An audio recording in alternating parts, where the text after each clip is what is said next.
नमस्कार, मैं हूं शैलेंद्र सिंह और आप देख रहे हैं हमारा YouTube चैनल शब्द शब्द शैलेंद्र सिंह। आज बात करेंगे अपर्णा यादव की। अपर्णा यादव जो समाजवादी पार्टी के संस्थापक मुलायम सिंह यादव के दूसरे पुत्र प्रतीक यादव की पत्नी है।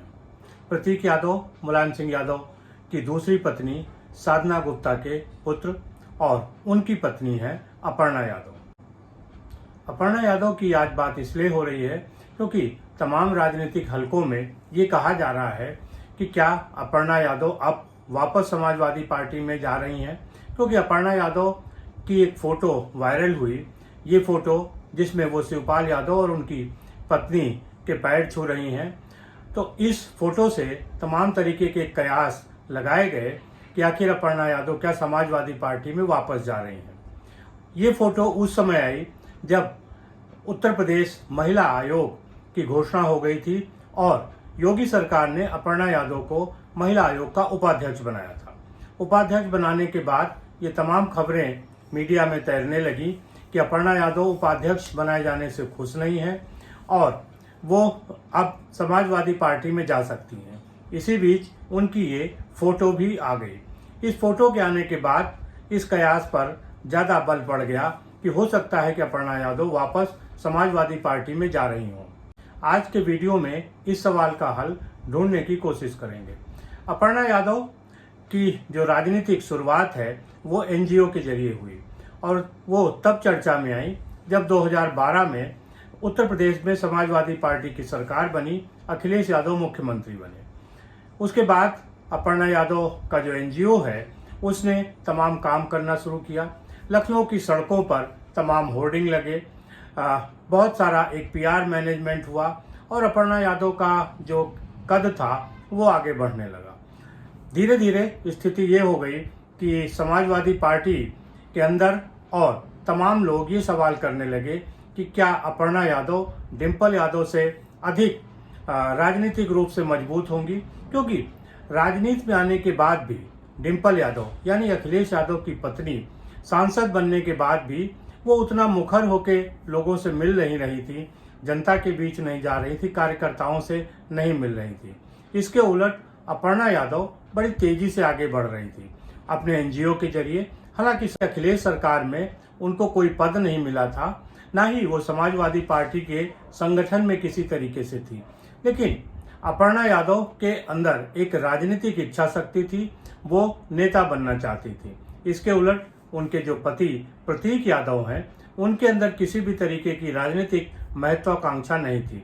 शायद यही वजह है कि अखिलेश यादव के साथ प्रतीक यादव का कभी कोई टकराव नहीं हुआ, क्योंकि अखिलेश यादव ने कभी भी प्रतीक यादव या साधना गुप्ता को कभी पसंद नहीं किया। मुख्यमंत्री बनने के बाद अखिलेश यादव का अपने परिवार में टकराव हुआ, जिसके कारण शिवपाल यादव भी समाजवादी पार्टी छोड़ गए और उन्होंने अपनी अलग पार्टी बनाई।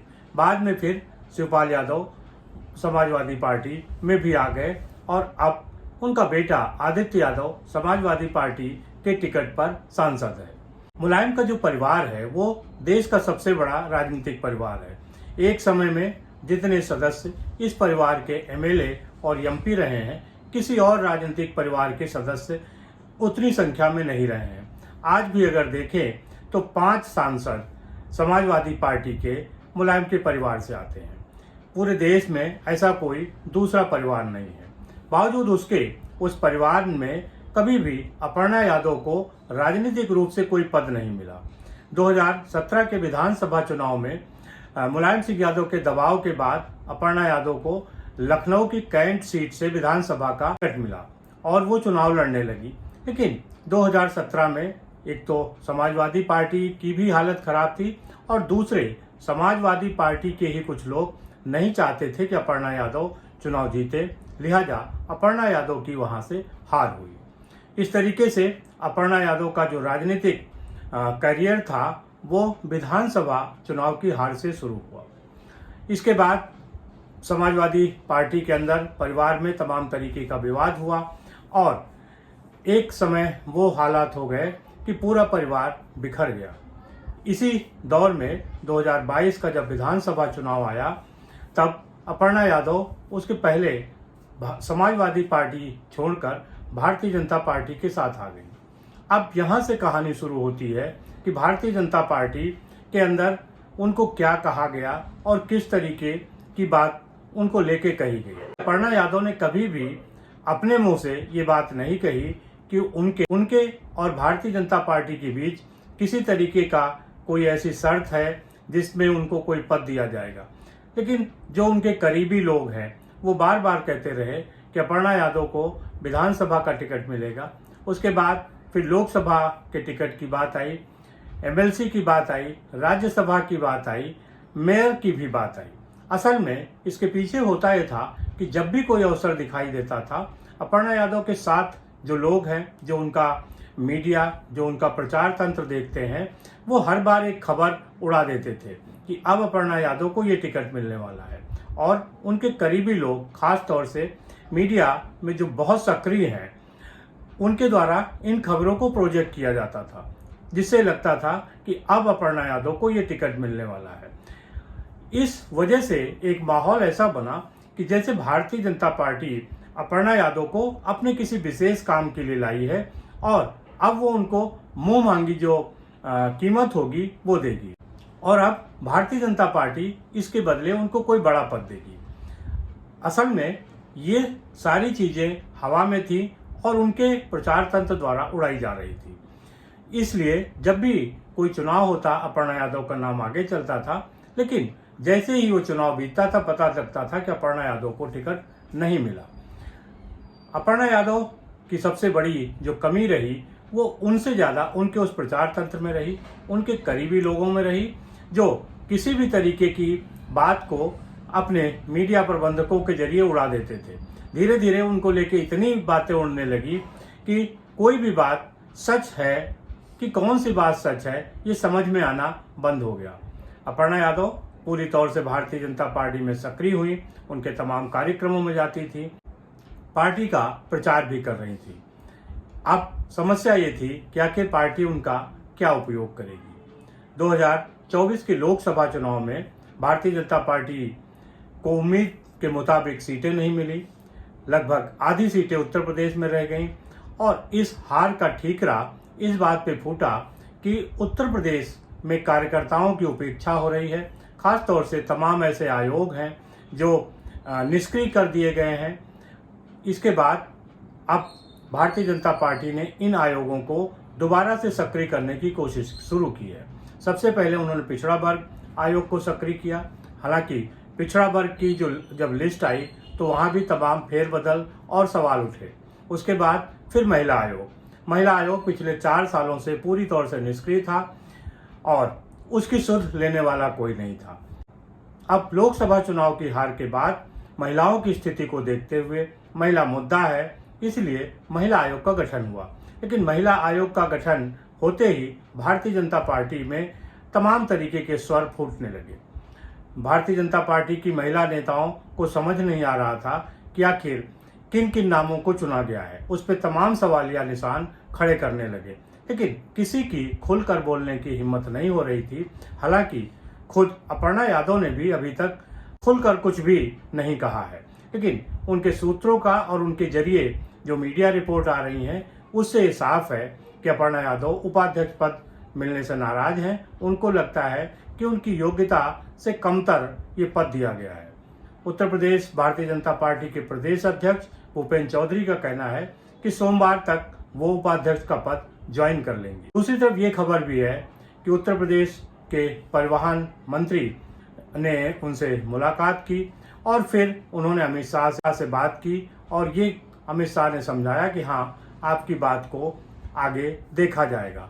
अब कयास ये है कि अपर्णा यादव भारतीय जनता पार्टी में रहेंगी या समाजवादी पार्टी में वापस जाएंगी। सिर्फ एक फोटो जो शिवपाल यादव और उनकी पत्नी के साथ अपर्णा की सोशल मीडिया पर आई है, उससे तमाम लोगों ने ये खबरें बना ली हैं कि अपर्णा यादव समाजवादी पार्टी में जा सकती हैं। असल में समाजवादी पार्टी में अपर्णा यादव के लिए कोई भी दरवाजा खुला नहीं है, लिहाजा समाजवादी पार्टी में जाना उनके लिए मुश्किल है।